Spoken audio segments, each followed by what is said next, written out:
اعمال کی اصلاح کرم سے کر دے۔ الحمدللہ رب العالمین والصلاة والسلام علی سید المرسلین، اما بعد فاعوذ باللہ من الشیطان الرجیم، بسم اللہ الرحمن الرحیم۔ الصلاة والسلام علیک یا رسول اللہ وعلی آلک واصحابک یا حبیب اللہ۔ الصلاة والسلام علیک یا نبی اللہ وعلی آلک واصحابک یا نور اللہ۔ میرے پیارے اسلامی بھائیوں اور مدنی چینل کے ناظرین، درود پاک پڑھنے کے بے شمار فضائل و برکات ہیں۔ مصطفیٰ جان رحمت صلی اللہ تعالی علیہ وسلم کے بہت سارے فرامین ہمیں فضائل درود میں ملتے ہیں۔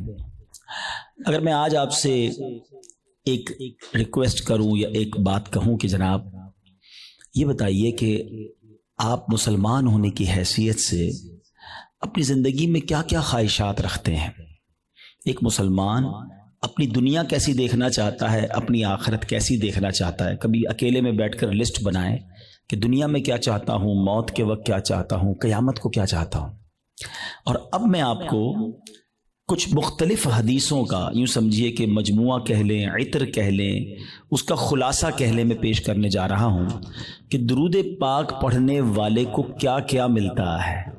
علماء بیٹھے ہیں، تقریباً ہر ہی میرے جملے کے پیچھے کوئی حدیث یا کوئی روایت ہوگی، تو آپ کو اندازہ ہو جائے گا کہ یہ کیسا کمال کا وظیفہ ہے۔ میں جو کہتا جاؤں دل خوش ہو تو سبحان اللہ کہتے جائیے گا۔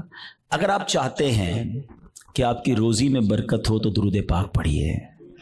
اگر آپ چاہتے ہیں کہ بیماریاں دور ہو جائیں تو درود پاک پڑھیے۔ آپ چاہتے ہیں آپ کی ٹینشن ریلیز ہو جائے، آپ درود پاک پڑھیے۔ آپ چاہتے ہیں ذلت و رسوائی سے بچیں تو درود پاک پڑھیے۔ آپ چاہتے ہیں آپ کی عزتوں میں اضافہ ہو جائے تو درود پاک پڑھیے۔ آپ چاہتے ہیں کہ مرتے وقت کلمہ نصیب ہو اور نبی پاک کا دیدار ہو جائے تو درود پاک پڑھیے۔ بلکہ آپ یہ چاہتے ہیں کہ قبر میں بھی نور مصطفیٰ سے میری قبر جگمگائے تو درود پاک پڑھیے۔ قیامت کے دن نبی پاک کے پرچم تلے اٹھنا چاہتے ہیں تو درود پاک پڑھیے۔ آقا کے ہاتھوں جام کوثر پینا چاہتے ہیں تو درود پاک پڑھیے۔ بلکہ سنیے، آقا کے ساتھ جنت میں داخل ہونا چاہتے ہیں تو درود پاک پڑھیے۔ مدینے جانا ہے تو درود پاک پڑھیے۔ خواب میں سرور کائنات علیہ الصلوۃ والسلام کی زیارت کرنی ہے تو درود پاک پڑھیے۔ مجھے بتائیے کچھ اور بچ گیا ہے زندگی میں؟ اور کچھ چاہیے ہیں؟ اور کیا چاہیے ہمیں؟ روزی میں برکت ہو، ذلت و رسوائی سے بچوں، بیماریاں اتر جائیں، ٹینشن ریلیز ہو، اللہ عزتوں میں اضافہ کرے، کلمے والی موت ملے، آقا کا دیدار ہو اور جنت میں بھی نبی پاک ساتھ لے جائیں، جب تک زندہ رہوں مدینے جاتا رہوں۔ اس کے علاوہ تو بچتا ہی کوئی نہیں ہے نا مسلمان کے لیے۔ اب ماشاءاللہ علماء بیٹھے ہیں، آپ ان سے پوچھیں کہ یہ ساری فضیلتیں ہیں احادیث میں اور روایات میں درود پاک پڑھنے والے کے لیے موجود ہیں، پھر بھی ہم درود پاک نہیں پڑھتے، پھر بھی ہم اس کو اپنا وظیفہ نہیں بناتے۔ اگر درود پاک کو ہم اپنا، اس کو کہتے ہیں نا کہ چابی ہے، یہ اٹ از اے کی آف سکسیس، کامیابی کی چابی ہے، ہر پرابلم دور کرنے کی چابی ہے، تو پلیز درود پاک کو حرز جہاں بنائیے۔ چلتے پھرتے اٹھتے بیٹھتے جتنا ہو سکے درود پاک پڑھتے رہا کریں۔ بلکہ وہ شاعر بہت خوبصورت بات لکھتے ہیں کہ ہر درد کی دوا ہے صلی علی محمد، ہر درد کی دوا ہے صلی علی محمد، تعویذ ہر بلا ہے صلی علی محمد۔ تو ہمارا تو کام یہ ہے کہ بس کسی پرابلم میں پڑھتے رہیں انشاءاللہ، بلکہ پرابلم آنی نہیں ہے اگر آپ درود پاک کثرت سے پڑھ رہے ہوں گے۔ میرے پیارے اسلامی بھائیوں، آج جس موضوع پہ میں نے بات کرنی ہے وہ بڑا سینسٹیو اور بڑا اہم ٹاپک ہے۔ ہم نارملی اپنی زندگی میں بہت ساری چیزوں کی حفاظت کرتے ہیں۔ چیز جتنی قیمتی ہوتی ہے اس کی حفاظت بھی ہم اس قدر زیادہ کرتے ہیں۔ نارمل سا موبائل جیب میں ہو تو فکر نہیں ہوتی، قیمتی موبائل ہو تو بندہ ہر تھوڑی دیر بعد ہاتھ لگا رہا ہوتا ہے جیب میں، ہے نا۔ گاڑی قیمتی ہو تو بندہ لاک کر کے، بعض اوقات ڈرائیور کھڑا کر کے آتا ہے۔ پیسے تھوڑے سے ہوں تو جیب میں رکھتا ہے، زیادہ ہو تو لاکر میں یا بینک میں رکھتا ہے۔ جتنی چیز قیمتی ہوتی چلی جاتی ہے، ہمارا کانشیس لیول بھی، جو ہمارا حفاظت کا ذہن بھی بڑھتا چلا جاتا ہے۔ ہماری زندگی میں ہماری نیکیوں کی، ہمارے اعمال کی کتنی اہمیت ہے، کبھی ریئلائز کیا آپ نے؟ اول تو شیطان ہمیں نیکیاں کرنے نہیں دیتا، وہ چاہتا ہی نہیں ہم نیکیاں کریں، اور اگر کوئی نیکیاں کر لیتا ہے تو پھر اب اگلا وار شیطان کا یہ ہوتا ہے کہ کسی طرح اس کی نیکی برباد کرا دی جائے، اس کی نیکی ڈیلیٹ کروا دی جائے۔ ذرا اس کو ایک میں آپ کو یوں سمجھے کہ صورتحال آپ کے سامنے رکھتا ہوں، جس سے آپ کو یہ بات اور سمجھنے میں آسانی ہو جائے گی، پھر میں اپنے ٹاپک کی طرف آؤں گا۔ کہ ایک شخص تھا اور اس کے یہاں بچی کی ولادت ہوئی۔ ماں باپ کے یہاں جب بچی پیدا ہوتی ہے تو ماشاءاللہ محبت بھی لوگ کرنے والے کرتے ہیں، اور پھر اس کی پلاننگ بھی کرتے ہیں کہ بچی جب بڑی ہوگی تو میں نے اس کی خیر خواہی کرنی ہے، اس کی شادی کرنی ہے۔ تو اس شخص نے سوچا کہ کیوں نہ میں اپنی بچی کی شادی کے لیے، اس کے اچھے مستقبل کے لیے کچھ پیسے جمع کروں۔ اس نے ایک گھر میں صندوق بنایا اور روزانہ کے، مثال کے طور پہ سمجھاتا ہوں کہ روزانہ کے 100 روپے یا 200 روپے وہ اس صندوق میں ڈالنے لگا۔ اس نے کہا 20 سال میں تو پتہ نہیں کتنے پیسے ہو جائیں گے، سارے کام آسان ہو جائیں گے۔ 100 روپے 200 روپے روز ڈالتا تھا۔ کبھی کبھی جی چاہتا تھا کوئی اچھی چیز خریدے، کوئی باہر کا کھانا کھائے، مگر کہتا نہیں، بچی والے پیسے ڈالنے۔ اپنے دل کو مارتا رہا اور پیسے ڈالتا رہا۔ 20 ایئرز، 20 سال گزر گئے، صندوق بھر گیا۔ اس نے سوچا صندوق تو بھر گیا ہوگا، اب بچی بھی بڑی ہو گئی، کہا اب تو اس کی شادی کرنی ہے۔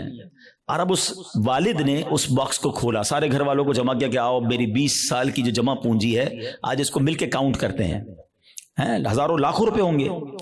جیسی صندوق کھولا نا، اس کا دل ہل گیا کہ ہوا یہ تھا کہ صندوق لکڑی کا تھا، اس میں کہیں سے ایک سوراخ ہو چکا تھا، اور اس سوراخ سے دیمک اندر آئی، اور اس کی 20 سال کی جو کمائی تھی وہ سارے نوٹ وہ دیمک کھا چکی تھی۔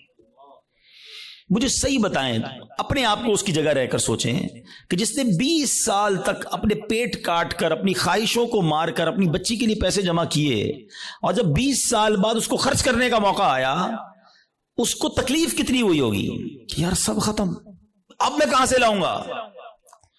یہ تکلیف یقیناً بہت زیادہ ہے۔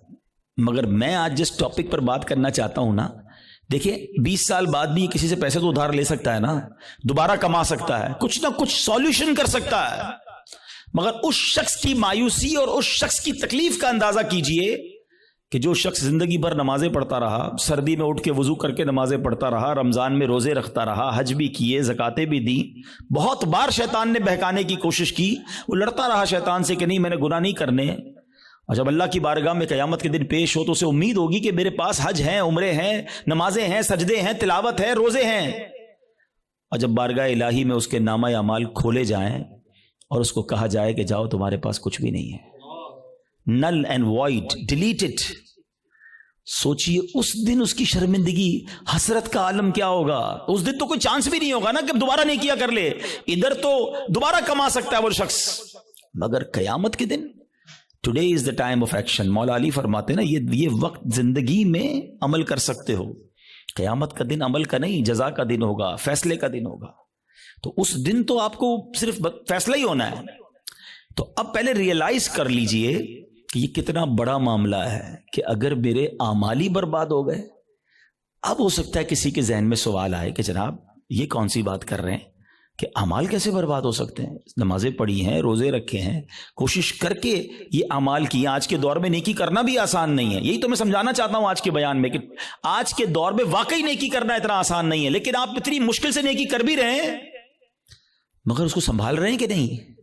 اس کی حفاظت کر رہے ہیں کہ نہیں؟ اس کے بارے میں فکر مند ہے کہ نہیں؟ آپ کو پتا ہے کہ چور کیسے چوری کر کے جا سکتا ہے آپ کی نیکیوں کو؟ یہی میرا آج کا ٹاپک ہے۔ اور اب آپ دوبارہ ذہن میں سوال آ رہا ہوگا کہ بھائی بتائیں تو صحیح وہ کون سے اعمال ہیں کہ جن سے نیکیاں برباد؟ میں قرآن و حدیث سے آج آپ کے سامنے کچھ اعمال ایسے رکھوں گا، کچھ کام ایسے رکھوں گا کہ جس کو کرنے والے کے بارے میں فرمایا کہ اس کے اعمال برباد کر دیے جاتے ہیں۔ سب سے جس کو کہیں کہ اہم ترین معاملہ پتہ ہے کیا ہے؟ کہ انسان کا ایمان چھن جائے۔ جس کا ایمان چلا گیا نا، اب اس کا کوئی عمل اس کے کام نہیں آئے گا، چاہے اس کی زندگی سجدوں سے بھری ہوئی ہو، چاہے اس نے بہت نمازیں پڑھی ہوں، ساری زندگی روزے رکھے ہوں، ایمان نہیں تو کچھ بھی نہیں۔ اور یہ بات قرآن کہتا ہے، اللہ کا کلام کیا فرماتا ہے سنیے. رب کریم قرآن میں ارشاد فرماتا ہے وَمَن يَرْتَدِدْ مِنْكُمْ عَنْ دِينِهِ فَيَمُتْ وَهُوَ كَافِرٌ فَأُولَئِكَ حَبِطَتْ أَعْمَالُهُمْ فِي الدُّنْيَا وَالْآخِرَةِ وَأُولَئِكَ أَصْحَابُ النَّارِ هُمْ فِيهَا خَالِدُونَ. اب اس کا ترجمہ سنو. اور تم میں جو کوئی اپنے دین سے پھرے پھر کافر ہو کر مرے تو ان لوگوں کا کیا اکارت گیا، دنیا میں اور آخرت میں سب ضائع ہو گیا، اور وہ دوزخ والے ہیں، انہیں اس میں ہمیشہ رہنا ہے. ایک بات یاد رکھیے گا، یہ ہمیں بعض اوقات سمجھ نہیں آتی کہ یار بندہ مسلمان ہو کے کافر کیسے ہو سکتا ہے، ایمان والا ہو کے ایمان سے کیسے نکل سکتا ہے. یہ بات تو آپ کو پتا ہے نا کہ دنیا میں سب سے زیادہ جو تیزی سے مذہب پھیل رہا ہے وہ کون سا ہے؟ اسلام ہے. The most growing religion on earth. اس پوری کائنات میں سب سے تیزی سے الحمدللہ اسلام پھیل رہا ہے. لیکن یہ ون وے ٹریفک نہیں ہے کہ اگر کوئی مسلمان ہو سکتا ہے غیر مسلم تو مسلمان بھی اسلام سے خارج ہو سکتا ہے. ٹھیک ہے، ایک حدیث پاک سناتا ہوں تاکہ یہ بات اور کلیئر ہو جائے گی. حدیث پاک کا مضمون ہے نبی پاک علیہ الصلوۃ والسلام نے فرمایا کہ اولاد آدم مختلف طبقات میں، مختلف کیٹیگریز میں پیدا کی گئی ہے. 4 کیٹیگریز، 4 قسم بیان کی نبی پاک نے. فرمایا ایک پہلی قسم وہ ہے کہ بعض مومن پیدا ہوتے ہیں، ایمان والی زندگی گزارتے ہیں اور ان کا خاتمہ بھی ایمان پر ہوتا ہے. ہم اللہ سے دعا کرتے ہیں کہ اللہ اس کیٹیگری میں ہمیں شامل رکھے، کیونکہ اللہ نے مسلمان ماں باپ دیے، ایمان والی زندگی دی ہے، اللہ ایمان والی موت عطا فرمائے. لیکن سیکنڈ کیٹیگری نبی پاک نے فرمایا کچھ لوگ کافر گھرانے میں پیدا ہوتے ہیں، حالت کفر پر زندہ رہتے ہیں اور حالت کفر پر ہی ان کی موت ہوتی ہے. بہت بڑی تعداد میں ایسے لوگ ہیں جو غیر مسلموں کے یہاں پیدا ہوتے ہیں، کفر والی زندگی گزارتے ہیں، کفر پر بھی مر جاتے ہیں. تیسری کیٹیگری سنو، اللہ کے نبی فرماتے ہیں کچھ لوگ کافر پیدا ہوتے ہیں، کافروں والی زندگی گزارتے ہیں، مگر ان کا خاتمہ ایمان پر ہو جاتا ہے نا. کئی لوگ جو مرنے جو دنیا میں مسلمان ہو رہے ہیں یہ کیا ہے؟ کافر تھے نا، غیر مسلم تھے، کلمہ پڑھا مسلمان ہو گئے. بڑی اچھی بات ہے. مجھے ایک واقعہ یاد آ گیا. ہانگ کانگ میں دعوت اسلامی والے جو تھے وہ ہمارے مبلغین کسی مریض کی عیادت کے لیے ہاسپٹل میں گئے. دعوت اسلامی کے تو طریقہ کار میں بھی شامل ہے اور ہمیں بھی جانا چاہیے، مریض کی عیادت سنت ہے. تو وہ لوگ وہاں عیادت کرنے گئے تو برابر میں بستر پر ایک 70 سال کا ہانگ کانگ میں ایک بوڑھا شخص غیر مسلم وہ بھی لیٹا ہوا تھا، علاج کروانے آیا تھا. جب وہ واپس جانے لگے اس نے اشارہ کیا ذرا ادھر آئیے گا. وہ ادھر گئے تو کہا تم لوگ کون ہو؟ چہرے پہ داڑھی تھی، سر پہ امامہ تھا. کہا مسلمان ہیں. کیوں آئے تھے؟ کہا ہمارا ایک دوست ہے وہ بیمار تھا، اس کو دیکھنے آئے تھے. اچھا مسلمان کیا ہوتا ہے، اسلام کیا ہوتا ہے؟ 7 8 10 منٹ بات چیت ہوئی. اسلامی بھائیوں نے اس کو دعوت دی کہ آپ بھی مسلمان ہو جائیں. ہسپتال کے بستر پر وہ بوڑھا شخص کلمہ پڑھ کر مسلمان ہو گیا. مگر اس سے بڑھ کر جو جس کو کہتے ہیں نا ایمان افروز بات یہ تھی کہ اگلے چند گھنٹوں بعد اس کا انتقال بھی ہو گیا. یعنی اس کے مقدر میں ایمان تھا تو اسپتال کے بستر پر بھی اس تک ایمان پہنچ گیا. یہ حدیث کا جو تیسرا حصہ ہے نا، سمجھو کہ کچھ لوگ کافر گھرانے میں پیدا ہوتے ہیں یا کافر ہوتے ہیں، پیدا ہی کافر کفر پر ہوتے ہیں، پوری زندگی کفر پر گزرتی ہے، مگر ان کا خاتمہ ایمان پر ہوتا ہے. اب نبی پاک علیہ الصلوۃ والسلام نے فرمایا چوتھی کیٹیگری یہ وہ لوگ ہوتے ہیں جو مسلمان گھرانے میں پیدا ہوتے ہیں، مومن پیدا ہوتے ہیں، اسلام والی زندگی گزارتے ہیں، مگر ان کا خاتمہ کفر پر ہوتا ہے. یہ چوتھی کیٹیگری ڈرانے والی ہے. اس سے سمجھنا ہوگا کہ ہمارے پاس کوئی گارنٹی نہیں کہ میں ایمان سلامت لے کر جاؤں گا. ایک بڑی پیاری حدیث بچے کو یاد ہے، انما الاعمال بالنیات، ہے نا، اعمال کا دار و مدار نیتوں پر. ایک اور حدیث ہے انما الاعمال بالخواتیم، اعمال کا دار و مدار خاتموں پر ہے. خاتمہ ٹھیک ہونا ضروری ہے. ہم اس کی تو میں سے بہت ساروں کو تو فکر ہی کوئی نہیں کہ یار اچھا اس کی بھی فکر کرنی ہے، اس پر بھی کوئی بات کرنی ہے، اس کی بھی کوئی سیکیورٹی کرنی ہے. سوچئے نا. اچھا پھر اب یہ حدیث آپ نے سن لی، قرآن کی آیت سن لی، صحابہ نے بھی سنی، اولیاء نے بھی سنی، خود نبی پاک کا ایٹیٹیوڈ کیا تھا. اللہ کے حبیب علیہ الصلوۃ والسلام کی بڑی مشہور دعا ہے، یا مقلب القلوب ثبت قلبی علی دینک، اے دلوں کو پھیرنے والے میرے دل کو اپنے دین پر ثابت قدمی عطا فرما. اللہ کے نبی دعا کر رہے ہیں جن کے صدقے ہمیں دین ملا ہے.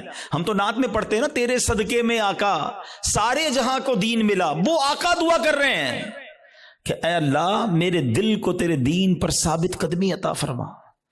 ہمارا کیا حال ہونا چاہیے؟ ہمیں ہر وقت کی فکر ہونی چاہیے، مگر nobody care about it، بات بھی نہیں کرتا کوئی. اعمال کو بچانے کے لیے سب سے پہلے ایمان کو بچانا ہوگا. اچھا، اب دوسرا سوال آتا ہے کہ ٹھیک ہے حضرت سمجھ آ گیا کہ ایمان کی حفاظت کی فکر کرنی چاہیے، ایمان بڑی سینسٹیو چیز ہے. اب یہ بھی بتائیے کہ ایمان چلا کس چیز سے جاتا ہے؟ ہاں، یہ اہم کوسچن ہے کہ ایمان سے بندہ خارج کیسے ہو سکتا ہے. اچھا، پھر شیطان ہے نا، ابھی بھی ہو سکتا ہے کسی کے ذہن میں یہ بات ڈال رہا ہوگا، یار کیسی عجیب سی بات کر رہے ہیں مولانا صاحب، 50 سال کا تو ہو گیا، 60 سال کا ہو گیا، ساری زندگی کلمہ پڑھا اور اب ایمان سے بھی جا سکتا ہوں.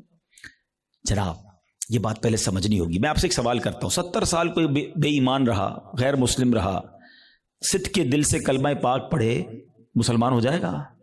ایمان میں داخل ہو جائے گا؟ ایک جملہ ہی ہے نا. مگر دل سے کہا 70 سال کی کفر کی زندگی ایک طرف، ایمان میں آتے ہی پچھلے گناہ بھی معاف ہو جاتے ہیں. تو کیا کوئی 70 سال مسلمان رہ کر کوئی ایک جملہ ایسا کہہ دے ہیں معاذ اللہ، اللہ کی توہین کا، اللہ کے نبی کی توہین کا، اسلام کی توہین کا، جس کو کفریہ کلمات کہے جاتے ہیں، تو وہ بھی اسلام سے خارج ہو سکتا ہے. تو سب سے پہلے تو زبان کی احتیاط ہے. Think before you talk. بات کرنے سے پہلے سوچو میں کیا بول رہا ہوں، یہ کہیں اس گفتگو میں میرا ایمان تو غارت نہیں ہو جائے گا. تو آج یہ خیال ہی نہیں ہے. اب اس پہ بڑی بڑی سازشیں ہوئی ہیں، فلموں کے گانے ایسے بنائے گئے، کامیڈی شو ایسے بنائے گئے، یہ کامیڈینز یا فلموں کے گانے یا جناب دوستوں میں ہنسی مذاق، کبھی دوزخ کا مذاق، کبھی جنت کا مذاق، کبھی معاذ اللہ فرشتوں کا مذاق. ہماری لمٹ ہے، ہم مسلمان ہیں، ہماری باؤنڈری ہے. لوگ کہتے ہیں یار ریڈ لائن ہوتی ہے. بھائی ریڈ لائن مسلمان کی یہ ہے کہ وہ ان باتوں پر گفتگو نہیں کر سکتا، اس کا مذاق نہیں اڑا سکتا. ایک حد ہے ہماری نا، ہم جو چاہیں منہ میں بول دیں گے. دنیا میں کئی ایسے ملک ہیں جہاں کسی ادارے کے خلاف بات نہیں ہو سکتی، کسی پرسنالٹی کے خلاف بات نہیں ہو سکتی، ہم اس کو فالو کرتے ہیں. مگر ہم اسلام کے بارے میں، دین کے بارے میں جو منہ میں آیا کہہ رہے ہوتے ہیں. تو یاد رکھیں، شیطان تو چاہتا ہی یہی ہے. الٹیمیٹ گول پتہ ہے شیطان کا کیا ہے؟ کہ میں اور آپ غیر مسلم ہو کر قبر میں جائیں. وہ مرنے سے پہلے بھی آتا ہے، آخری وقت بھی بندے کے پاس آتا ہے کہ کسی طرح اس کا ایمان چھین لوں. اتنا خطرناک دشمن ہے وہ ہمارا، اور ہم سکون کی نیند سو رہے ہیں، ہمیں فکر ہی کوئی نہیں ہے. پھر دوسرا جو ایک پرابلم ہے جس کی وجہ سے ایمان برباد ہو سکتا ہے، وہ ہے گناہوں کی عادت. روایتوں میں آتا ہے کہ جب بندہ ایک گناہ کرتا ہے نا، اس کے دل پر ایک سیاہ نقطہ لگ جاتا ہے، اور جب وہ بار بار گناہ کرتا ہے تو وہ ایک نقطہ ایک وقت آتا ہے کہ پورا دل ہی کالا ہو جاتا ہے. جب دل کالا ہو جاتا ہے تو اس پر نصیحت کی بات ہی اثر نہیں کرتی ہے. پھر شیطان کے لیے بڑا آسان ہوتا ہے اس کا ایمان چھیننا. میں آخری بات اس موضوع پہ کر لوں تاکہ اگلے عمل کی طرف جاؤں، ورنہ یہی ایک ٹاپک ایسا ہے کہ میں پورا بیان اس پر کروں، اور کرنے چاہیے ایسے بیانات کہ ایمان کی حفاظت کی فکر بہت ضروری ہے. کہ اب آپ غور کریں، شیطان جو ہے نا، میں نے جیسے بتایا کہ وہ ہمارا پکا دشمن ہے اور ہمیں آخری وقت میں ہمارا ایمان چھیننا چاہتا ہے. اب ایک شخص ہے جو روزانہ شیطان سے ہار جاتا ہے. شیطان صبح اٹھنے لگتا ہے، شیطان کہتا ہے نہیں فجر نہیں پڑھنی، سو جا. رضائی اوڑی اور سو گیا. صبح ہوئی نہیں اور شیطان جیت گیا. فائٹ ہوئی، شیطان جیت گیا. دوپہر ہوئی، ظہر نہیں پڑھنے دی، شیطان جیت گیا. مارکیٹ میں گیا، بے پردہ عورت گزری، شیطان نے کہا دیکھ لیا، شیطان جیت گیا. موبائل اٹھایا، حرام دیکھ لے، بری ویب سائٹ دیکھ لی، شیطان جیت گیا. کاروبار کرنے لگا، شیطان نے کہا جھوٹ بول دے، جھوٹ بولا، شیطان جیت گیا. دھوکہ دے دے، دھوکہ دیا، شیطان جیت گیا. سود کما لے، سود کا کام کیا، شیطان جیت گیا. جس سے روز شیطان جیت رہا ہے، مرنے سے پہلے والی جو فائٹ ہوگی ادھر بھی تو شیطان آئے گا نا اس کو سمجھانے کے لیے کہ ایمان درست نہیں ہے، مسلمان درست نہیں ہے، اللہ کا کلمہ مت پڑھ. جو روز شیطان کی مان رہا ہے، کہیں مرنے سے پہلے بھی مان گیا تو اس کا کیا بنے گا؟ تو روز شیطان کی ماننے والے کے بارے میں یہ ڈر ہے کہ مرنے سے پہلے اس کا ایمان چھین لیا جائے گا. اور جو روز شیطان کو ہرا رہا ہے، سردی کے دن ہے، جی چاہتا ہے نہ اٹھوں، شیطان کہتا ہے سو جا، کہتا نہیں میں رحمان کا بندہ ہوں، شیطان کا بندہ نہیں. وہ فجر ادا کرتا ہے، شیطان کو ہراتا ہے. شیطان کہتا ہے حرام دیکھ، وہ نہیں دیکھتا، شیطان کو ہراتا ہے. شیطان کہتا ہے حرام کما، بڑے پیسے اس کام میں، وہ کہتا ہے نہیں حرام مجھے نہیں چاہیے. شیطان کو ہراتا ہے، بے پردگی سے اسے بچاتا ہے. وہ لڑتا ہے شیطان سے روزانہ. یہ فائٹ ساری زندگی رہے گی، یاد رکھو. اور جو روز شیطان سے لڑ رہا ہے نا، انشاءاللہ جب مرتے وقت شیطان اس کا ایمان چھیننے آئے گا نا، وہ ادھر بھی شیطان کی نہیں مانے گا، کلمہ پڑھ کر قبر میں چلا جائے گا۔ ہم بھول جاتے ہیں، وہ نہیں بھولتا، ہم سوتے ہیں، وہ نہیں سوتا، وہ جاگ رہا ہے، وہ ہم پر حملے کر رہا ہے، باریک حملے کرتا ہے۔ تو پہلی بات آج سمجھ جاؤ کہ ایمان سلامت لے کر قبر میں جانا یہ ہمارا الٹیمیٹ ٹارگٹ ہونا چاہیے ایٹ اینی کاسٹ۔ اگر ایمان میرے ہاتھ میں نہیں رہا تو میں تو گیا نا۔ تو ہمیں اس کی فکر بھی کرنی ہے، اس کے لیے دعائیں بھی کرنی ہیں، ہماری نمازوں میں، ہماری دعاؤں میں یہ شامل ہونا چاہیے۔ آپ بزرگوں کی دعائیں تو پڑھیں نا، نبی پاک کی دعائیں پڑھیں، ایمان کی سلامتی کا وہاں آپ کو ذکر ملے گا، ایمان کی حفاظت کا ذکر ملے گا۔ ہماری دعا کیا ہے؟ یا اللہ کاروبار میں برکت دے دے، صحت میں برکت دے دے، بڑا بنگلہ مل جائے، نوکری مل جائے۔ میں نہیں کہتا اللہ سے مت مانگو، اللہ کے سوا کس سے مانگیں گے؟ مگر آخرت بھی تو مانگو نا۔ قرآنی دعاؤں کو پڑھیں، اللہم ربنا آتنا فی الدنیا حسنہ، مگر فوراً کیا ہے؟ وفی الآخرۃ حسنہ، پھر آگے وقنا عذاب النار، اب میں عذاب جہنم سے بھی بچا۔ تو اللہ کرے کہ ہم اپنے ایمان کی حفاظت کی فکر کرنے والے بن جائیں۔ ایک اور عمل، اللہ اکبر، وہ اتنا عام ہو گیا ہے کہ جس کی وجہ سے بھی اعمال برباد ہوتے ہیں، اور وہ عمل کیا ہے؟ حدیث پاک سناتا ہوں۔ اللہ کے حبیب علیہ الصلوۃ والسلام فرماتے ہیں، اور وہ عمل یہ ہے کہ بندہ کسی سے حسد کرے۔ اچھا، حسد نیکیوں کے ساتھ پتہ کیا کرتا ہے؟ نبی پاک فرماتے ہیں ایاکم والحسد فإن الحسد یأکل الحسنات کما تأکل النار الحطب۔ اللہ کے حبیب فرماتے ہیں حسد سے بچو، وہ نیکیوں کو اس طرح کھا جاتا ہے جیسے آگ خشک لکڑی کو کھا جاتی ہے۔ اب میں مثال دیتا ہوں، آپ نے لکڑی جلائی اور آگ جلائی اس پر، تھوڑی دیر بعد لکڑی کا کیا حال ہوگا؟ ختم نا، خاک ہو جائے گی۔ یہ پتہ کیا کرتے ہیں جو حسد کرنے والے ہوتے؟ سارا دن نمازیں پڑھی، روزے رکھے، صدقے کیے، رات آئی آگ لگائی اور سارے اعمال برباد کر دیے۔ یہ نیکیوں کو برباد کرنے والا کام ہے۔ اور حسد، اللہ اکبر، آج اتنا عام ہو چکا ہے، ہر دوسرے آدمی کو دوسرے سے حسد ہے، بلکہ بھائی کو بھائی سے حسد، بہن کو بہن سے حسد ہو گیا ہے۔ نبی پاک علیہ الصلوۃ والسلام فرماتے ہیں حسد سے بچو، کیونکہ حسد ایمان کو مونڈ دینے والا کام ہے۔ ایک اور حدیث پاک میں آتا ہے حسد ایمان کو ایسے برباد کرتا ہے، حدیث پاک کا مضمون ہے جیسے سرکہ ایلوا شہد کو برباد کر دیتا ہے۔ اب سرکے کو شہد میں ڈالے، شہد کا کیا حال ہوگا؟ فرمایا یہ ایمان برباد کرنے والی بیماری ہے۔ مگر آج کوئی کسی کو خوشحال دیکھنے کے لیے تیار ہی نہیں ہے۔ اچھا، بعض اوقات پتہ کیا ہوتا ہے جب اس طرح کے بیان ہوتے ہیں، میں نے کہا نا یہ لڑائی جاری رہے گی، اس بیان کے دوران بھی شیطان ساتھ چل رہا ہوگا، کسی کے ذہن میں سوال کر رہا ہوگا یار مولانا صاحب بات تو ٹھیک کر رہے ہیں مگر میں تو حسد نہیں کرتا۔ وہ آپ کو یہ سب کلیریفائی کر رہا ہے کہ بات ٹھیک ہے مگر میں تو حسد نہیں کرتا۔ نہیں، ایسے نہیں شیطان کو حملہ کرنے دیں گے، آج مقابلہ کریں گے انشاءاللہ، ٹھیک ہے؟ اب میں آپ کو کچھ سمٹمز بتاتا ہوں، کچھ نشانیاں بتاتا ہوں کہ جس کی وجہ سے آپ کو یہ ریئلائز ہوگا کہ میں حسد کرتا ہوں کہ نہیں کرتا۔ پہلے تو حسد کی تعریف کیا ہے یہ سمجھ لو۔ حسد کی تعریف یہ ہے، the definition of jealousy، کہ اگر کسی شخص کو کوئی نعمت ملے تو میرا دل یہ چاہے کہ یہ نعمت چھن کر مجھے مل جائے یا کم از کم اس کی برباد ہو جائے۔ یہ حسد ہے، یہ جہنم میں لے جانے والا کام ہے، حرام۔ حسد کی ایک جائز صورت بھی ہے، اس کو حسد نہیں کہتے، اس کو ہماری اردو زبان میں رشک کہتے ہیں، عربی میں غبطہ کہتے ہیں۔ وہ کیا ہے کہ جب کسی کو نعمت ملے تو بندہ کہے یا اللہ اس کو دی ہے مجھے بھی دے دے۔ اس پہ کوئی حرج نہیں ہے، یہ اچھی بات ہے، اس میں جائز ہے یہ۔ لیکن جو دوسری والی سائیڈ ہے وہ بہت زیادہ بڑھ گئی ہے، ٹھیک ہے؟ پہلے تعریف پتہ چل گئی، اب کچھ نشانیاں بتاتا ہوں، چیک کر لیتے ہیں۔ اگر ٹھیک ہے میرے اندر نہیں تو پھر صحیح ہے، پھر تو اللہ کا شکر ہے میرا دل صاف ہے۔ اگر گڑبڑ ہے تو پھر علاج بھی بتاؤں گا۔ اب پہلے تو لیبارٹری ٹیسٹ کر لیتے ہیں ایک دوسرے کا۔ چیک کیجئے آپ کی لائف میں کوئی ایسا ہے۔ اچھا، یہ ایک اور پہلے بات بتا دوں، حسد جو ہے نا ہوتا ہی اس سے جس کو ہم جانتے ہیں، جس سے تعلق ہوتا ہے، جس سے تعلق نہیں اس سے حسد نہیں ہوتا۔ ہمیں فیصلہ آباد میں رہ کر برازیل کے کسی شخص سے حسد نہیں ہو سکتا، ہم جانتے ہی نہیں اس کو، پتہ نہیں کیا کر رہا ہے۔ حسد کس سے ہوگا؟ یا تو کسی دوست سے ہوگا، یا کسی رشتہ دار سے ہوگا، یا اپنی فیلڈ کے کسی بندے سے ہوگا۔ آپ کاروبار کرتے ہیں نا، کسی کاروباری اپنے کسی کاروباری سے ہو جائے گا، اپنے کسی رشتہ دار سے ہو جائے گا، اپنے کسی دوست سے، اپنے کسی قریب پڑوسی سے ہو سکتا ہے، جس کے ساتھ آپ کا انٹریکشن ہے نا، آپ اس سے حسد کر سکتے ہیں۔ اب چیک یہ کرنا ہے کہ میں کسی سے حسد کرتا ہوں کہ نہیں، ٹھیک ہے؟ میں نے آپ کو باؤنڈری بتا دی ہے۔ اب میرا لیبارٹری ٹیسٹ کہہ لیں، مدنی لیبارٹری ٹیسٹ کرتا ہوں۔ اب میں آپ کو 2-3 ایگزامپلز بتاتا ہوں، اپنے آپ سے خود ہی سوال کریں، مجھے جواب نہیں دینا، آپ نے اپنے آپ سے ہی سوال کرنا ہے۔ پہلا سوال، دنیا میں کوئی ایک بندہ ایسا ہے, یا عورت بھی ہو سکتی ہے, رشتہ دار بھی ہو سکتی ہے, کہ یار جب بھی اسے کوئی خوشی ملتی ہے نا, نعمت ملتی ہے, ترقی ملتی ہے, دولت ملتی ہے, شہرت ملتی ہے, تو مجھے پرابلم ہوتا ہے, مجھے مزہ نہیں آتا. پہلا سوال اپنے دل میں جواب رکھیے گا, مجھے بس بتائیے گا. دوسرا سوال, کوئی ایسا ہے کہ جب اس کی تعریف میرے سامنے ہوتی ہے تو مجھے ذرا بھی مزہ نہیں آتا. میں کہتا ہوں کوئی اور بات کرو نا یار, اس کا ذکر کیوں کر رہے ہو؟ ہیں ایسا ہوتا ہے نا کبھی کبھی ہمارے سامنے کسی کی تعریف کرتے ہیں, وہ بھائی نہیں یار ان کا کاروبار بہت آگے بڑھ گیا, یار وہ تو بڑے مشہور ہو گئے, ہاں ہاں ان کو تو بڑے لوگ عزت دیتے ہیں, یار اس کی بات چھوڑو, یار کوئی اور بات کرو. اگر کوئی ایسا ہے کہ اس کے بارے میں جب مجھ سے کوئی بات کرتا ہے اور یہاں پین فیل ہوتا ہے, میں بات بدلتا ہوں.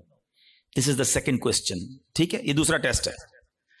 اب تیسرا ٹیسٹ ہے, کوئی ایسا ہے کہ جب اس کا نقصان ہو جائے, بدنام ہو جائے, اس کا پیسہ برباد ہو جائے, معاذ اللہ اس کی فیکٹری میں آگ لگ جائے, اس کا گھر تباہ ہو جائے, یا اس کے گھرانے میں کوئی جھگڑا ہو جائے, اس کی فیملی تتر بتر ہو جائے, تو اندر ہی اندر خوشی ہوتی ہے, ہاں یار اب مزہ آیا, ہاں میں تو چاہتا ہی یہی تھا یہ برباد ہو جائے. These are the 3 symptoms. یہ 3 سوال ہیں آپ سے, جواب مجھے کوئی نہ دے, اپنے دل سے پوچھو. اگر کسی کے بارے میں ان تینوں میں سے کوئی ایک بھی کیفیت ہے نا, تو پھر حسد اور کس کو کہتے ہیں؟ جناب آپ بیمار ہو چکے ہیں, ڈاکٹر کہتا ہے نا آپ کے ٹیسٹ کے بعد شوگر ہو گئی ہے بھائی, بلڈ پریشر ہو گیا, اب ہن احتیاط کرو, تو تسی ہن احتیاط کرو, تواڈے دل وچ حسد آ گیا ہے. اگر ان تینوں میں سے کوئی ایک بات کا جواب ہاں میں آ رہا ہے, اور کوئی بندہ یا کوئی رشتہ دار عورت یا فیملی کا کوئی ممبر ذہن میں آ رہا ہے, آپ کو پتا ہے اتنا مکار ہے شیطان, بہن کو بہن سے حسد کرا دیتا ہے. کیسے؟ ایک بہن خوشحال ہے اپنے سسرال میں, دوسری بیچاری غریب ہے, اب اس کے دل میں ڈال دے گا یہ ترقی کر رہی ہے, میں پیچھے رہ گئی, برباد. نیکیاں اچھا جس سے حسد کر رہے ہیں نا, ہم اس کا بگاڑ کچھ نہیں سکتے. ایک اور بات سن لینا, آج حسد اتنی خطرناک بیماری ہے کہ حسد ہو گیا تو جل خود ہی رہا ہوں میں, اس کا کچھ نہیں بگڑ رہا, وہ ترقی کیے جا رہا ہے, نہ رات کو نیند آ رہی ہے, اسی کے بارے میں سوچی جا رہا ہوں, دل الگ جل رہا ہے. قیامت کی آگ تو الگ ہے, ابھی سے دل جل رہا ہے. یہ اتنی خطرناک بیماری ہے. حسد کے دنیاوی سمٹمز بتاؤں آپ کو, ہمیں بہت سارے لوگ ملتے ہیں, آ کر کان میں کہتے ہیں, کبھی پرچی دیتے ہیں, نیند نہیں آتی, سکون نہیں ہے, میں سوچتا بہت ہوں. جس کو بھی یہ پرابلم ہے نا, چیک کر لے اس نے کسی نہ کسی کا حسد پالا ہوا ہے, کیونکہ وہ ترقی کیے جا رہا ہے, تمہاری نیند اڑتی جا رہی ہے, تم سوچتے ہی اس کے بارے میں ہو. پرابلم ہوتی ہے یار, ایک اور فیکٹری, ایک اور بنگلہ لے لیا, ایک اور کوٹھی لے لی, ایک اور گاڑی لے لی. ارے بھائی لے لی تو تمہیں کیا پرابلم ہے؟ اتنی خطرناک یہ بیماری ہے کہ چین نہیں لینے دیتی بندے کو. یہ سوچئے گا, یعنی اس کے دنیاوی نقصان بھی ہے نا, میں اپنی فیملی سے ڈسٹرب ہو گیا, میں اپنی لائف سے ڈسٹرب ہو گیا, کیونکہ میں نے کسی کا حسد دل میں پال لیا. یار اس کو تو میرے محلے میں کوئی نہیں جانتا تھا, آج یہ پوری دنیا میں پاپولر ہو گیا, اس کو اتنی عزت کیسے مل گئی, میں بھی تو ایک. اچھا یہ پتہ ہے صرف عام لوگوں میں نہیں, یہ علماء میں حسد ہو جاتا ہے, نعت خوانوں میں آپس میں حسد ہو جائے گا. جو جس فیلڈ کا ہوگا نا, ہم جس فیلڈ کے, ہمیں اپنی فیلڈ والے سے حسد ہو سکتا ہے. اچھا اس کا بیان اتنا اچھا ہو گیا, اس کی آواز اتنی اچھی ہو گئی. شیطان مردود, کہ کوئی خوبصورت ہوتا ہے اس سے حسد ہو جاتا ہے, بہت ساری چیزوں سے حسد ہوتا ہے, دولت سے, شہرت سے, خوبصورتی سے, طاقت سے, اقتدار سے, کوئی بھی نعمت ملے. اچھا اب سمر ٹیسٹ ہو گیا, لیبورٹری ٹیسٹ کا رزلٹ اپنے پاس ہی رکھیے گا, ٹھیک ہے. اب خدا نہ خواستہ میرے کسی بھائی کو اگر حسد ہو گیا ہے تو اس کو کلیریفائی کرنے کا طریقہ بھی بتا دیتا ہوں, اس کا علاج بھی بتا دیتا ہوں. اس کا علاج یہ ہے کہ سب سے پہلے تو آپ یہ ریئلائز کریں کہ مجھے حسد کس سے ہوا ہے. اچھا حسد کس سے ہوا اور کیوں ہوا ہے؟ کسی کے مال سے ہو جاتا ہے, کسی کی خوبصورتی سے ہو جاتا ہے, کسی کی شہرت سے ہو جاتا ہے, واٹ ایور, کوئی ریزن ہوگا نا, وہ ریزن پہلے آپ ریئلائز کر لیں. پہلا طریقہ یہ ہے, پہلا علاج یہ ہے کہ آپ اللہ سے دعا کریں کہ اللہ میرے دل کو حسد سے پاک کر دے, میرے دل کو گندگی سے پاک کر دے, دل کی ساری بیماریوں سے پاک کر دے. ایک تو دعا ہے, اللہ کریم ہے, قبول فرما لے گا تو دل پاک ہو جائے گا. دوسرا, دعا میں اس بندے کو بھی شامل کر لیں کہ اللہ اس کے مال میں اور برکت دے دے. اگر وہ اس کے حسن سے پرابلم ہے, اللہ اس کے حسن میں اور برکت دے دے. اس کی شہرت سے پرابلم ہے, اللہ اس کی شہرت میں اور برکت دے دے. ہاں ہے یہ تھوڑا مشکل, یہ اینٹی بائیوٹک ہے نا, علاج ہو رہا ہے نا. اب آپ جب کسی کے لیے دعا کریں گے نا کہ یا اللہ اس کے مال میں اور برکت دے دے, اور تھوڑے دنوں بعد آپ کو کوئی بندہ آ کے بتائے گا یار اس کی ایک اور فیکٹری لگ گئی, تو آپ کہیں گے میں بھی تو دعا کرتا تھا بٹ لگنی تھی فیکٹری. تیسرا طریقہ ایک اور ہے حسد سے نکلنے کا, کہ جس سے حسد ہوا ہے نا اس کو تحفہ دے. حدیث پاک کا مضمون ہے تحفہ دو محبت بڑھے گی. ہاں لیکن یہ بتا کے مت دینا کہ بھائی تیرے سے حسد ہو گیا تھا، تحفہ لے کر آئے ہوں، مولانا صاحب نے کہا تھا، اور گل خراب ہو جائے گی. تو بتانا نہیں اس کو، ہاں بتانا چلے اس کو. اچھا ایک بات اور سمجھ لو آپ، جس سے حسد ہوا ہے نا اس کو کوئی پرابلم نہیں ہے، پرابلم مجھے ہے. ٹھیک مجھے ہونا ہے، اس کو تو شاید نیکیاں مل رہی ہوں گی اگر کوئی اس کے بارے میں غیبت کر رہا ہے، بدگمانیاں کر رہا ہے. ہمیں اپنا علاج کرنا ہے. میرے اعمال بڑے تھوڑے ہیں. وہ شاعر کہتے ہیں نفس بدکار نے دل پر یہ قیامت توڑی، عمل نیک کیا بھی تو چھپانے نہ دیا. ایک تو نیکی ہوئی نہیں، ہوئی تو بچائی نہیں. تو دو باتیں ہو گئی آج کے بیان میں، ایمان کی حفاظت اور اپنے آپ کو حسد سے بچانا ہے. ایک اور عمل بڑا خطرناک ہے اور اس کو شرک اصغر کہا گیا، اور وہ بڑا باریک ہے. شیطان کا ایسا خطرناک وار ہے کہ پتہ بھی نہیں چلنے دیتا، اور وہ ہے ریاکاری. اچھا ریاکاری کیا ہے؟ دکھلاوا.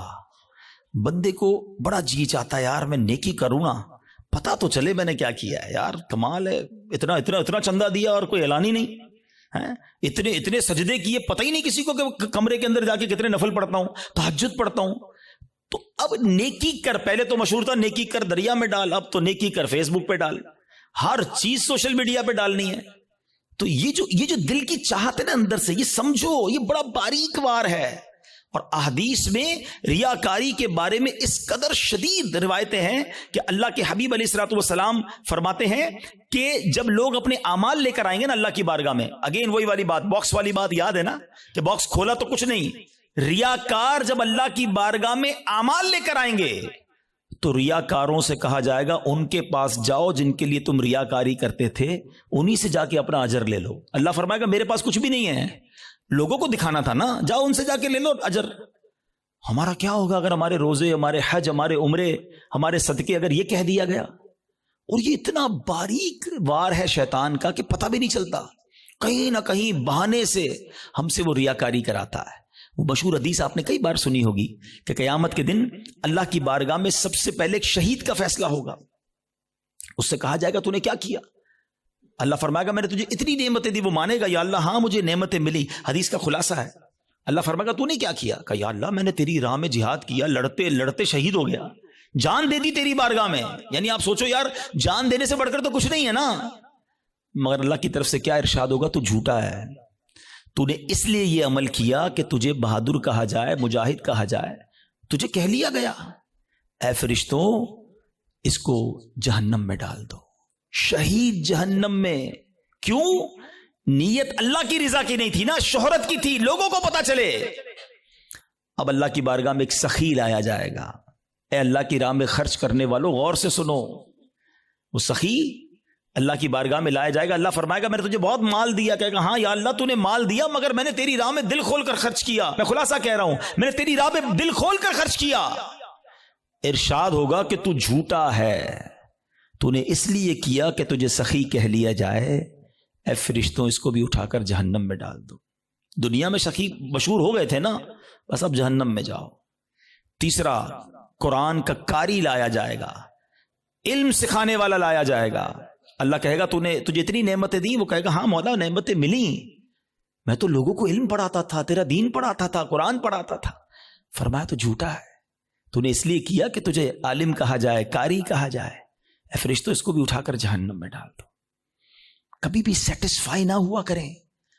Please try to understand. شیطان مردود پہلی کوشش یہ کرتا ہے ہماری نیکیاں نہ ہوں، اور دوسری کوشش یہ کرتا ہے کہ اچھا نیکیاں کر لی نا، اب اس کو نل اینڈ وائڈ کیسے کروں، ڈیلیٹ کیسے کرواؤں، ضائع کیسے کرواؤں. ادھر ہم مار کھا جاتے ہیں، ادھر ہم سوچتے ہی نہیں ہیں.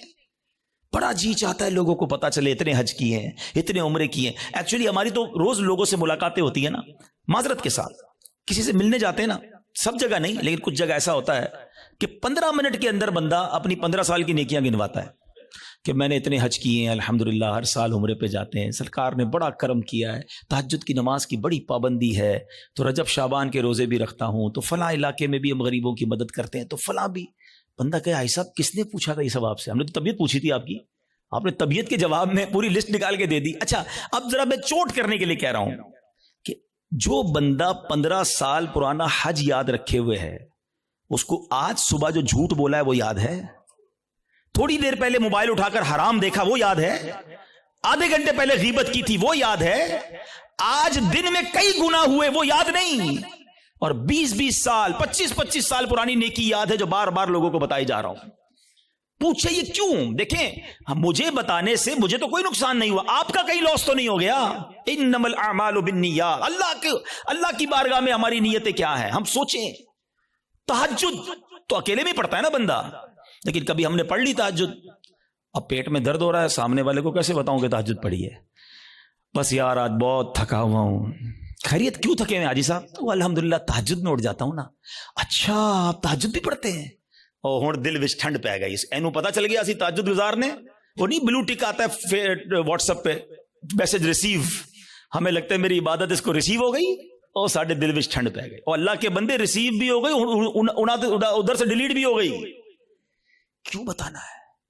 میں جانوں میرا رب جانے ہے، یہ سمجھو بات کو، یہ بڑی باریک شیطان کا وار ہے۔ مسجد میں چندہ دیں، امام صاحب کو اسپیشل پرچی جاتی ہے، ذرا حاجی صاحب کے لیے اعلان کریں، ذرا کولر لگایا حاجی صاحب نے، مسجد کے پنکھے فلاں حاجی صاحب نے لگائے، قالین فلاں حاجی صاحب نے۔ کیوں؟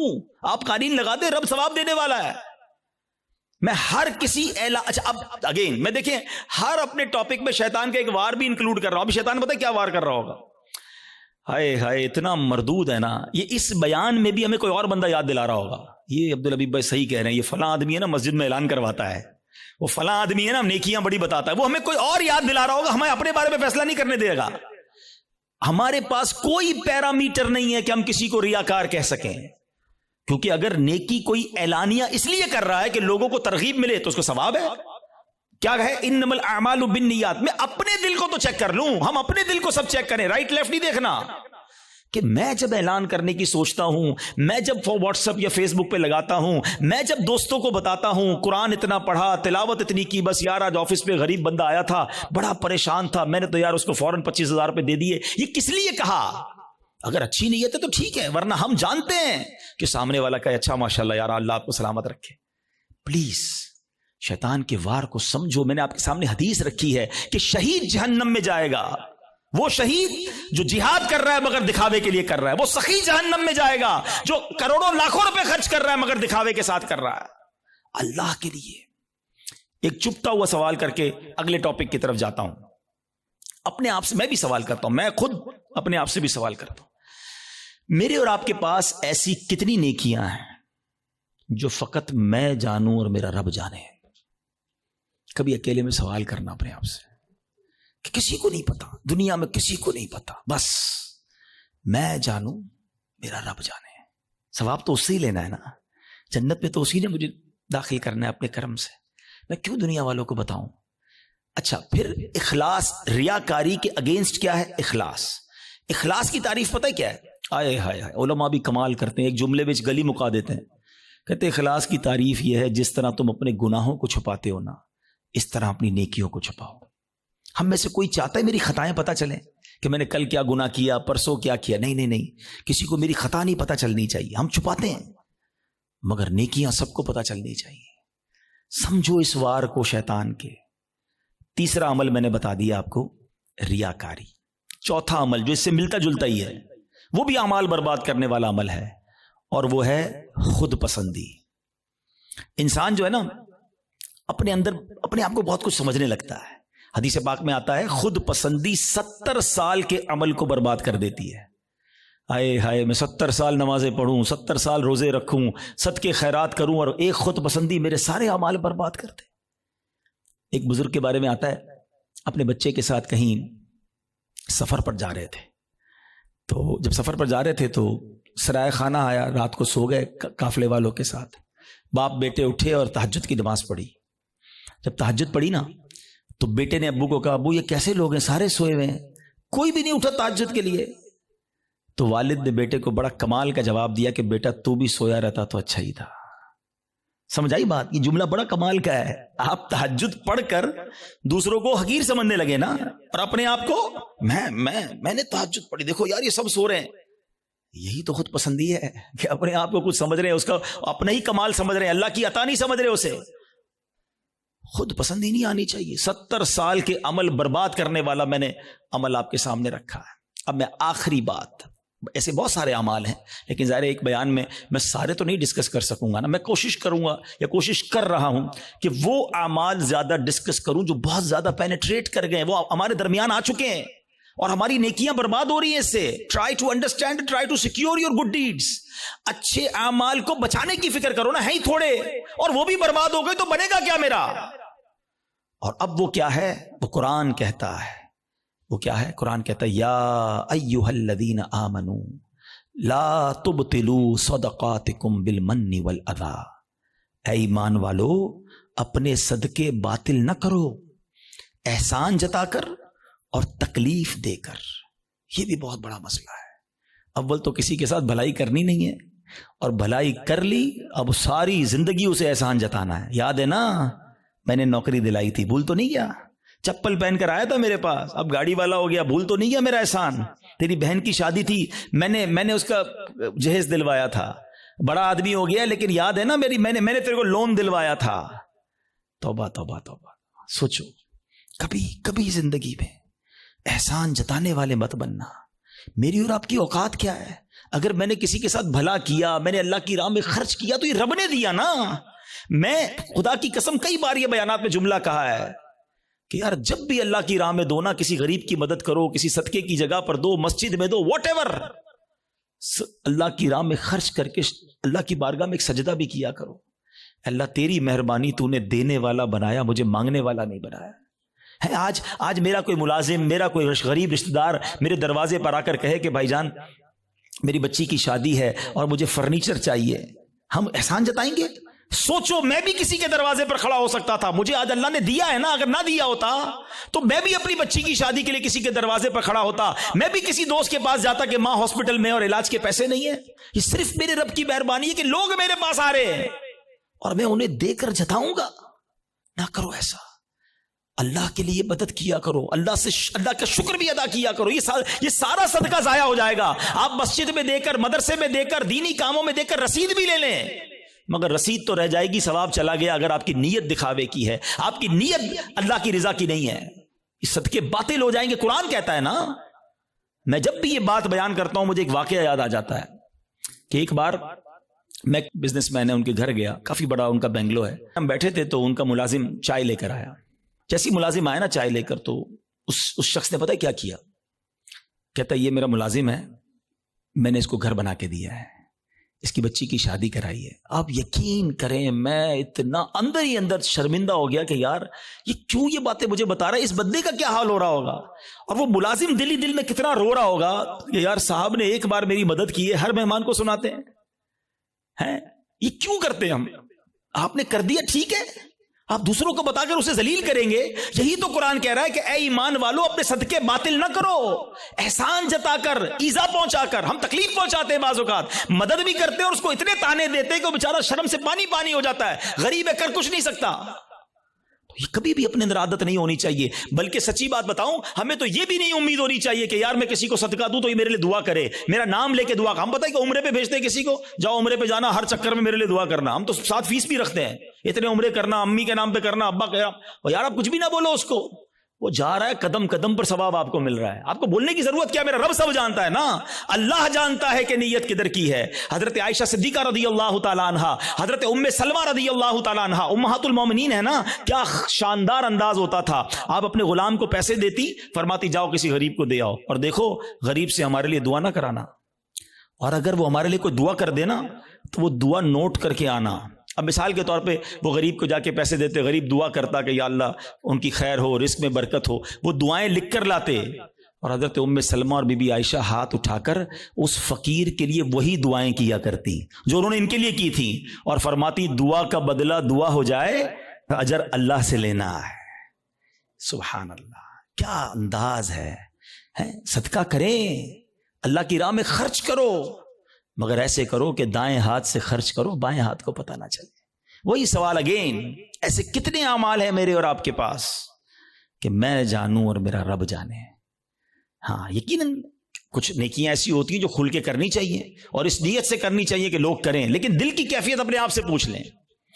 تو بہرحال میرے پیارے اسلامی بھائیو، آج کے اس مختصر سے بیان میں جو میں نے ٹاپک چوز کیا تھا کہ ہم اپنے اعمال کی حفاظت کی فکر کریں، ہم اپنے پیسوں کی، اپنی فیکٹری کی، اپنے گھر کی، اپنی گاڑیوں کی، سب کی حفاظت کی فکر کرتے کیونکہ وہ قیمتی ہیں۔ خدا کی قسم سب سے زیادہ قیمتی میرا ایمان ہے۔ ایمان نہیں تو کچھ نہیں، اور سیکنڈ پھر میرے اعمال ہیں، نیکیاں نہیں ہیں۔ قیامت کے دن اگر کہہ دیا گیا کہ تمہاری کوئی عبادت قبول نہیں تو پھر ہم کدھر جائیں گے؟ ہمارے بزرگان دین اتنے سینسٹیو تھے اس معاملے میں۔ ایک بزرگ کے بارے میں آتا ہے، وہ کپڑے سیتے تھے، بہت اچھے کپڑے سیتے تھے، تو وہ مارکیٹ میں جاتے تھے اور جو کپڑے بناتے تھے وہ سیل کرتے تھے۔ تو وہ ایک بار گئے ایک جگہ پر اور ایک کپڑے کے بڑے ایکسپرٹ تاجر کو انہوں نے اپنا پیس دیا، کڑائی وڑائی کر کے لے گئے تھے۔ تو اس نے جیسے ہی کپڑا ہاتھ میں لیا نا تو اس نے اس کے عیب نکالنا شروع کیے، اسٹچنگ ٹھیک نہیں ہے، کلر کمبینیشن ٹھیک نہیں ہے، فلاں چیز غلط ہے۔ تو وہ بزرگ رونے لگے۔ تو وہ تاجر کہتا ہے اب روئے نا، میں لے لیتا ہوں، پرچیز کر لیتا ہوں، اب رو کیوں رہے ہیں؟ کہتے ہیں میں اس لیے نہیں رو رہا تمہیں میرے کپڑا میں عیب نکالیں، میں یہ سوچ رہا ہوں کہ میں نے یہ کپڑا اپنے ہوش کے مطابق، اپنی خیال کے مطابق بالکل صحیح سیا تھا، مگر جب یہ کپڑا کسی ایکسپرٹ کے ہاتھ میں آیا تو اس کو میرے عیب پتہ چل گئے۔ میں نے اپنی سوچ سے نمازیں ٹھیک پڑھی ہیں، اپنے حساب سے صدقے ٹھیک کیے ہیں، میں نے عمرے اور حج ٹھیک کیے ہیں، لیکن قیامت کے دن جب یہ اعمال اللہ کی بارگاہ میں پیش ہوں گے اور ادھر سے کہہ دیا گیا تیرے سجدوں میں اخلاص نہیں ہے، تیرے صدقوں میں اخلاص نہیں ہے، تیری عبادت میں ذوق نہیں ہے، تیری نیتیں اچھی نہیں ہوں گی، تو میرا کیا بنے گا؟ اس طرح وہ سوچتے تھے۔ کبھی ہم نے نیکی کر کے یہ سوچا کہ یا اللہ نیکی بچی رہے، قبول فرما لے؟ ہم تو نیکی کر کے پھول جاتے ہیں، بھائی میں نمازی، میں حاجی، میں روزہ دار، میں صدقہ دینے والا۔ نہیں، پلیز سمجھو بات کو۔ ہم نے کئی ایسے واقعات پڑھے ہیں کہ جو بڑے بڑے نامور اس زمانے کے جناب مستجاب الدعوات ہوا کرتے تھے، جب شیطان غالب آیا، نفس غالب آیا، لالچ غالب آئی تو ایمان بھی ہاتھ سے چلا گیا۔ بلم بن باعورہ کا واقعہ کس کو نہیں پتا؟ مستجاب الدعوات تھا وہ شخص، لیکن جب لالچ غالب آئی، شیطان کا داؤ چل گیا، حضرت موسیٰ کے خلاف ہوا، ان کے بارے میں بددعا کرنے لگا، اس کی زبان لٹک کر باہر آ گئی اور کفر پر اس پر خاتمہ ہوا۔ ہمیں ڈرنا ہے، دعائیں مانگنی ہے، اور یہ خوف ہمیں صحابہ میں نظر آتا ہے۔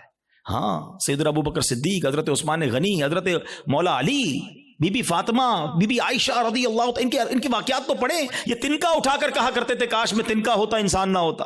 کیوں کہتے تھے؟ کہ اللہ کی بارگاہ میں پیش ہوا اور وہاں میرا ایمان نہ چلا جائے، میرے اعمال برباد نہ ہو جائیں۔ تو بہرحال میرے پیارے اسلامی بھائیوں، یہ فکر میں آج کے بیان میں پیش کرنا چاہتا تھا۔ حسد سے بچنا ہے، نیت کر لیں انشاءاللہ۔ ہم نے احسان جتانے سے اور دکھلاوے سے بچنا ہے، خود پسندی سے بچنا ہے، اور سب سے مین جو پہلا میرا ٹاپک تھا، ایمان کی حفاظت کی فکر کرنی ہے۔ ایمان کے ڈاکو گھوم رہے ہیں، یقین کریں، اور وہ ایسا ڈاکو ہے شیطان کے نظر بھی نہیں آتا۔ اور ڈاکو تو نظر آتے ہیں نا، پولیس والا آپ کھڑا کر لیں گے، آپ کو دل کے آگے پیچھے پہرے دار بٹھانے ہوں گے۔ پہرے دار کون ہیں؟ آپ نے نماز پڑھ کے پہرے دار بٹھانا ہوگا، آپ نے کلمہ پاک کا ورد کرنا ہوگا۔ اچھا، یہ بھی بڑا پرابلم ہے، سب کی تمنا کیا ہے؟ یا اللہ مرنے سے پہلے، مرتے وقت کیا نصیب کرنا؟ کلمہ نصیب کرنا۔ آج دن میں کتنی بار کلمہ پڑھا ہے؟ یہ چیک کرو نا۔ ہاں، مرتے وقت سب کو کلمہ چاہیے، زندگی میں پڑھو نا۔ اور یہ بات بڑی عجیب بتانے جا رہا ہوں، ایک بزرگ کا جملہ میں بھولتا نہیں ہوں۔ وہ کہتے ہیں اپنی زبان کو کلمے کا عادی بناؤ تاکہ جس دن زبانیں بھاری پڑیں گی اس دن تمہاری زبان سے کلمہ جاری ہو جائے۔ موت کے وقت نا زبان بھاری ہو جاتی ہے، مگر ہم کئی ہفتے ہو گئے کلمہ نہیں پڑھا ہم نے۔ کتنی تسبیحاں پڑھی کلمے کی؟ روز کم از کم ایک تسبیح، 100 بار کلمہ۔ اچھا، آپ کو پتہ ہے حدیث پاک میں افضل الذکر کہا گیا، سب سے افضل اگر کوئی ذکر ہے تو وہ لا الہ الا اللہ محمد الرسول اللہ۔ پورا کلمہ پڑھیں یا کم از کم لا الہ الا اللہ کا ورد کریں اور آخر میں 3 بار محمد الرسول اللہ صلی اللہ تعالی وسلم پڑھ لیں، تاکہ میری زبان کلمے کی عادی رہے۔ اور جو چیز عادی ہوتی ہے نا، وہ پتہ کب نکلتی ہے؟ آخری بات، چلیں یہ بھی ایک بڑی دلچسپ بات بھی ہے، اور اللہ کرے کہ میرے بیان سے کوئی یہ میسج لے جائے۔ انسان پر جب دھکا لگتا ہے نا، چوٹ لگتی ہے، مشکل وقت آتا ہے، تو جو اندر اصلی ہوتا ہے نا وہ باہر نکل آتا ہے۔ ٹھیک ہے، یہ اس کو میں آپ کو ایک ایگزامپل سے سمجھاؤں گا۔ ایک شخص تھا، بادشاہ کے پاس آیا، کئی زبانوں کا ماہر، ایکسپرٹ، اس کی زبان اتنی فلوئنٹ تھی کہ اس نے چیلنج کیا کہ میری اوریجنل زبان پہچان کے بتائیں۔ عربی بھی تو انگلش بھی تو اردو بھی تو فرینچ بھی، جس زبان میں بات کریں اس زبان میں وہ جواب دے، اور بڑی فلوئنٹ جواب دے۔ کوئی نہیں پہچان سکا۔ ایک شخص آیا، کہتا بادشاہ سلامت، مجھے تھوڑا ٹائم دے، میں اس کو پہچان لوں گا۔ کہا کیسے؟ کہا مجھے اس کے ساتھ ہی رکھ دیں اپنے محل میں۔ ان دونوں کو ایک ہی کمرہ دے دیا، صبح ہوئی تو وہ بندہ کمرے سے باہر نکلا, جب سیڑھیوں پہ آیا تو پیچھے سے اس نے اسے دھکا دے دیا, وہ لڑکھڑاتا ہوا نیچے گرا اور اب اس کو برا بھلا کہنا شروع کر دیا, گالیاں نکالنا شروع کر دی. کہا بادشاہ سلامت جس زبان میں گالیاں دے رہے نا یہ اس کی اصل زبان ہے. جب بندے کو جھٹکا لگتا ہے نا تو اس کا اصل باہر آتا ہے. اس کو اور آسان سمجھا دیتا ہوں. کوئی سالن لے کر پیالہ لے کر ہمارے قریب سے گزرے, اس کو ٹھوکر لگے گی تو برتن سے کیا نکلے گا؟ سالن گرے گا نا. اور اگر کوئی پانی کا پیالہ لے کے جا رہا ہے اس کو ٹھوکر لگائیں گے تو کیا گرے گا؟ تو جو ٹھوکر لگتی ہے نا, جو اندر ہوتا ہے نا, وہی باہر نکلتا ہے. اب مثال دیتا ہوں, آپ موٹر سائیکل پہ جا رہے ہیں, گاڑی پہ جا رہے ہیں, اچانک بریک لگا, ایکسیڈنٹ ہونے سے بچے آپ, کیا نکلا زبان سے؟ کچھ لوگوں کی زبان سے اس وقت گالی نکلتی ہے اور کچھ لوگوں کی زبان سے